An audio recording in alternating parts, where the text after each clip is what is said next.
From hammers and wrenches to drills and power saws, we rely on many hand and power tools to help us keep healthcare facilities running smoothly. They can make our jobs more efficient and effective, but they can also make them more dangerous.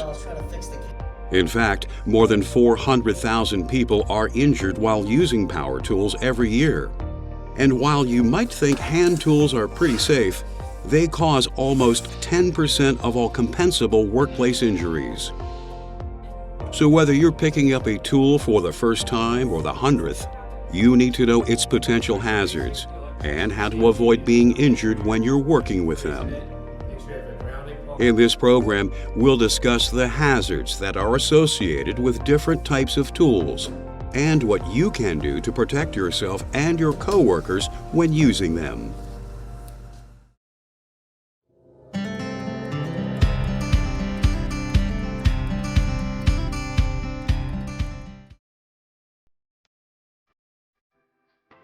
When everything's working as it should, hand and power tools give us the ability to perform tasks quickly, accurately, and efficiently. But when things go wrong, it's a very different story. Depending on what type of tool you are using, it could have the potential to cause abrasions, muscle sprains, bruises, burns, lacerations, puncture wounds, eye injuries, broken bones, even amputations. Using tools can also lead to long-term health problems such as hearing damage, back and neck injuries, repetitive stress disorders of the hands, wrists, and arms, and respiratory problems, including emphysema, chronic bronchitis, and lung cancer. Power tools can often expose you to multiple hazards at once, so when you're using them, you have to be alert at all times. For instance, if you're using a circular saw, you could be cut by the blade, struck in the eye by flying chips, or shocked by the electric current that powers them. Breathing in sawdust can cause respiratory problems, and the noise from the saw can contribute to hearing loss as well. Often there are also hazards that are specific to the tool you're using. You need various tools for repairs around the facility or even general maintenance. Tools can be powered in several ways, including electricity, pressurized fluid, compressed air, hydraulic fluid, and fuels such as gasoline, all of which can create their own unique hazards. For instance, pneumatic tools like air saws, impact wrenches, and some nail guns are powered by compressed air. When you're working with them, you can experience fatigue and muscle strains from their vibration, and the noise that they generate can lead to long-term hearing loss. Even worse, if you use a pneumatic tool improperly, the hose connecting your tool to its air supply can detach, sending it flying toward you or a coworker and resulting in a serious injury. On the other hand, hydraulic tools such as jacks, presses, and punches use pressurized fluid to help generate their power. You have to be particularly aware of the risk of pinhole leaks when you're working with hydraulics. When the hydraulic fluid escapes through these tiny holes under such high pressure, it can burn you or even result in a fluid injection injury. Then there are the other types of liquid fuel tools, which are typically powered by gasoline. These can cause fires or explosions when they are mishandled. For example, if you try to refuel a gas-powered tool while it's still hot, it can easily ignite the gas that you're adding. Unpowered hand tools don't present the same number of hazards as power tools, but they can cause equally serious injuries. For instance, a screwdriver that slips can puncture the palm of your hand. A misdirected swing with a hammer can crush your thumb or some fingers. And a box cutter that's dull can end up cutting you instead of the box.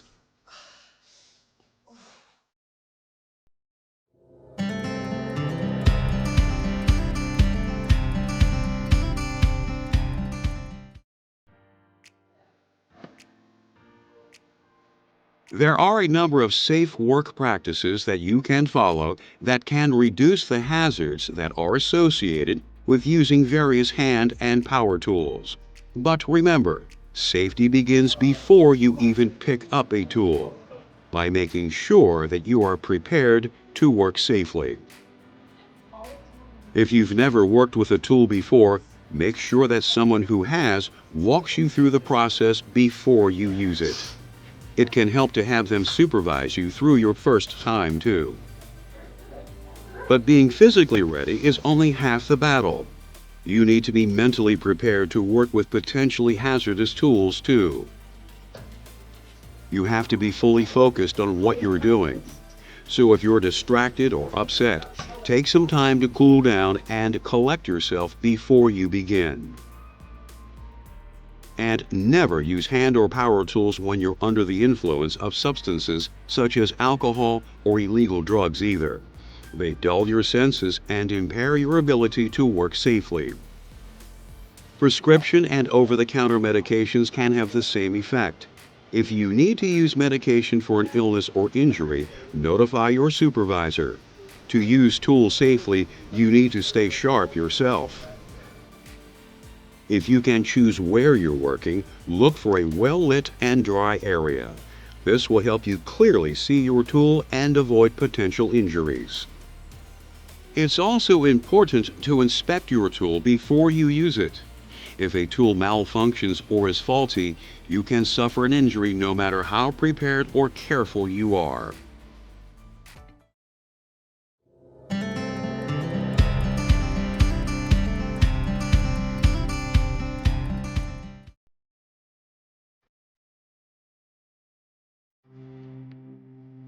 To work safely with hand and power tools, you need to make certain they're in good working order and keep them that way.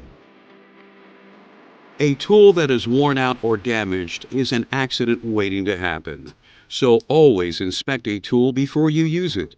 You should look for cracked or bent pieces, loose or missing parts, and rust or corrosion. Make sure the handles on hand tools aren't loose, cracked, or splintered. A hammerhead that flies off the handle becomes a lethal projectile. Check for mushroomed heads on tools like chisels that you hit with a hammer. Any impact can cause bits of metal to fly off these heads and hurt people. If you're using a tool to cut something, make sure that it's sharp enough for the job. When tools are dull, you have to use extra force to make them effective. The harder you have to bear down, the greater the danger of the tool getting out of control and hurting you, a patient, or a coworker. So sharpen or replace worn blades immediately. Most hand tools are made for a specific purpose. Using them for anything else can create real problems. So don't try and cut corners by using a screwdriver as a chisel, a wrench as a hammer, or a knife as a screwdriver. If you do, you're likely to damage the tool, the material that you're working on, and yourself. There are additional things to check with power tools. Look at the housing for cracks. Make sure switches are not loose or damaged. And carefully examine hoses and power cords for fraying or other damage. Tools that show any sort of damage should be taken out of service immediately. To prevent anyone else from using them, tag the tool damaged or do not use. When a power tool is designed to have guards, OSHA regulations mandate they must be used. For example, circular saws should be equipped with self-adjusting guards to protect you from the blade at all times. But you also have to check that these guards work properly. Make sure they are free of dust, wood shavings, and dirt. They should move freely and snap back into position immediately after you make a cut as well. OSHA requires that a power tool's other exposed parts, such as belts, gears, shafts, pulleys, sprockets, spindles, drums, flywheels, and chains, be enclosed as well. So make sure these covers are always in place. When they're not being used, tools should be stored securely in cabinets, toolboxes, or their carrying cases. Never store electric tools in damp or wet areas. Keep any owner manuals with their tools or on file for easy reference. And always follow manufacturer's instructions for operating and maintaining the tools that you use.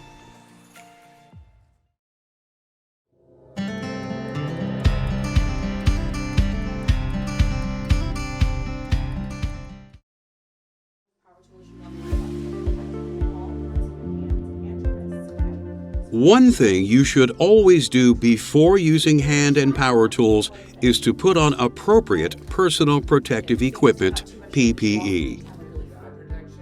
PPE is anything that you wear to shield yourself from physical hazards.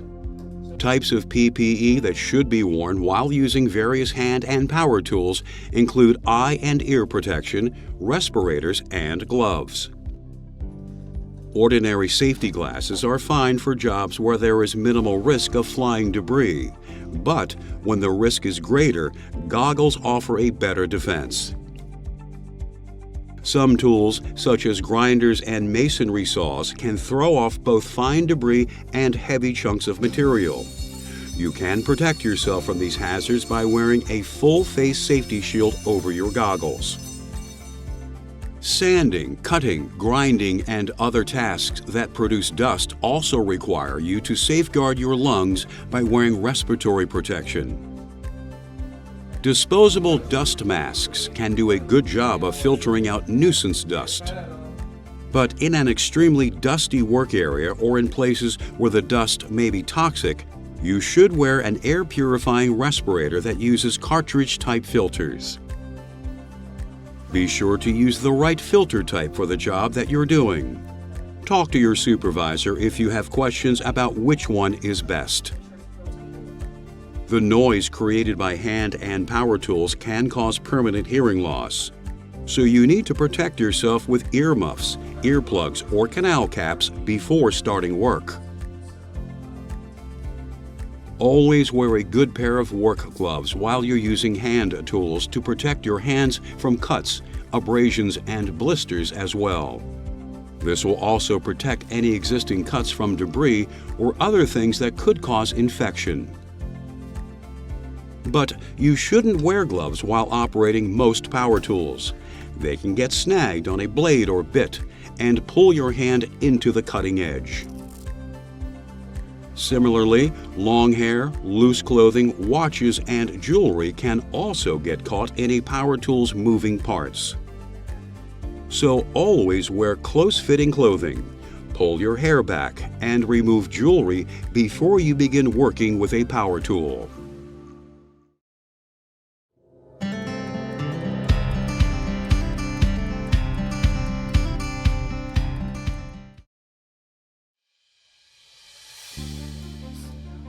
Electrically powered devices are so common these days that it's easy to forget that electricity is dangerous. But electrocution continues to be one of the leading causes of workplace fatalities. One of the most important things to remember is that water conducts electricity. So wet conditions can create serious shock hazards with electrically powered tools. So don't use electric tools if you're standing in water or in the rain, and keep all power and extension cords out of puddles.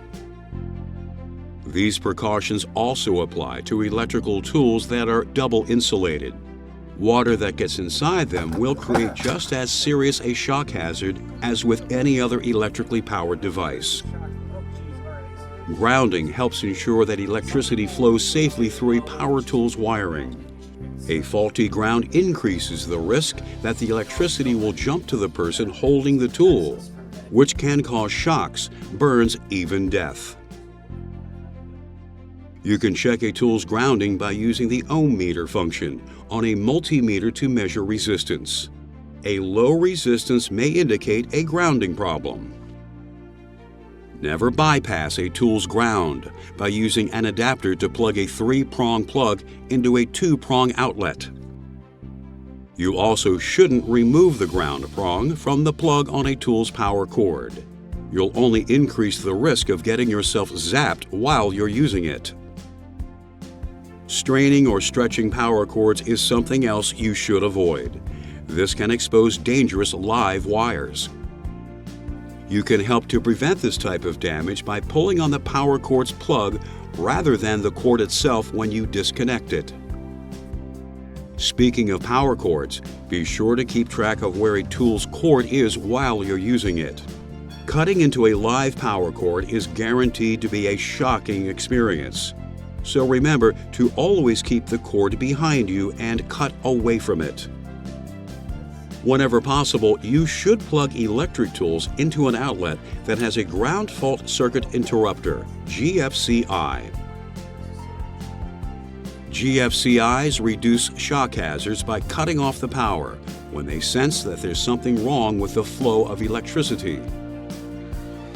Another serious hazard that's associated with using power tools is kickback.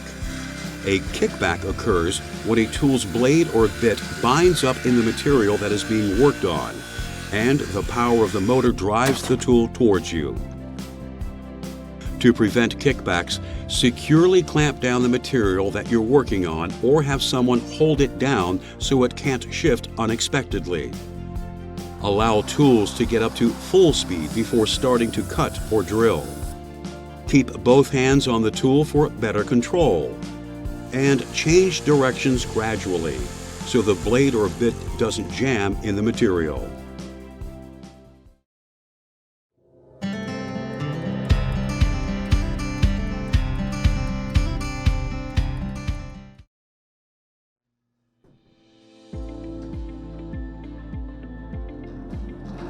Healthcare facilities can contain a number of hazards, so you need to identify and eliminate them before you begin your work.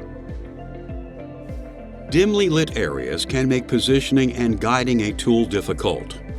To provide the light you need to work safely, you should turn on all existing lights, open shades and doors to let natural light in, or bring in portable lighting if necessary. In areas of the facility that contain flammable or combustible materials, it's important to remember that sparks from the motors of electrically powered tools, as well as from grinding and cutting activities, can ignite them. So remove flammable materials from your work area or protect them with screens or flame-resistant blankets before you begin your job. Any metallic hand tool can create sparks under the right conditions. You can avoid this hazard by using non-metallic spark-proof tools. You also need to protect co-workers in your work area from sparks or any flying debris that's created by the tools that you're using. Cordoning off the area with caution tape or pylons can help keep them at a safe distance. Never leave tools on top of a ladder or on scaffolding where they could be knocked off. They could end up being a real headache for someone.